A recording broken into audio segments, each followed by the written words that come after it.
خدمت احترام کے ساتھ جناب نوشاد عارف کو آواز دیتا ہوں کہ وہ آئے اور مختصر میں اپنا خیال پیش کریں.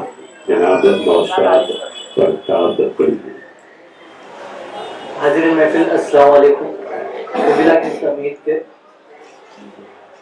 وقت بہت کم ہے، بلا کسی امید کے 4 مصروں سے اپنے بات کی شروعات کرتا ہوں. دیکھتے ہیں کہ میری خواہش ہے کچھ دن ساتھ بچوں کے گزاروں میں. میری خواہش ہے کچھ دن ساتھ بچوں کے گزاروں میں. میرے گھر کی مجھے مجبوریاں رکنے نہیں دیتی. میری خواہش ہے کچھ دن ساتھ بچوں کے گزاروں میں.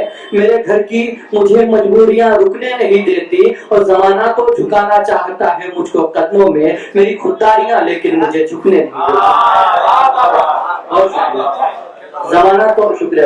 زمانہ تو جھکانا چاہتا ہے مجھ کو قدموں میں. میری خودداریاں لیکن مجھے جھکنے نہیں دیتی.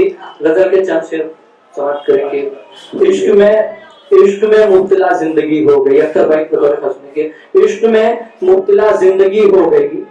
دور مجھ سے میری ہر خوشی ہو گئی. عشق میں مبتلا زندگی ہو گئی. دور مجھ سے میری ہر خوشی ہو گئی. اور میرے گھر میں اندھیرا تھا ہر سو مگر میرے گھر میں اندھیرا تھا ہر سو مگر رب نے بیٹی دیا روشنی ہو گئی. میرے گھر میں اندھیرا تھا ہر سو مگر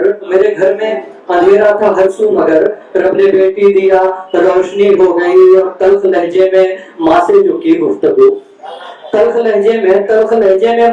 کی گفتگو میری بیکار سب بندگی ہو گئی. تلخ لہجے میں ماں سے جو کی گفتگو میری بیکار سب بندگی ہو گئی. یہ بھی شعر بطور خاص سنے. میری بیکار سب بندگی ہو گئی.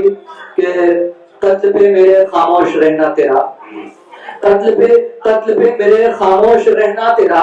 قاتلوں کی یہی پیروی ہو گئی. آخری شعر سنے وقت بہت کم ہے. قاتلوں کی یہی پیروی ہو گئی. اور ذکر ماں کا غزل میں کیا تو لگا. ذکر ماں کا غزل میں کیا تو لگا. اب مکمل میری شاعری ہو گئی.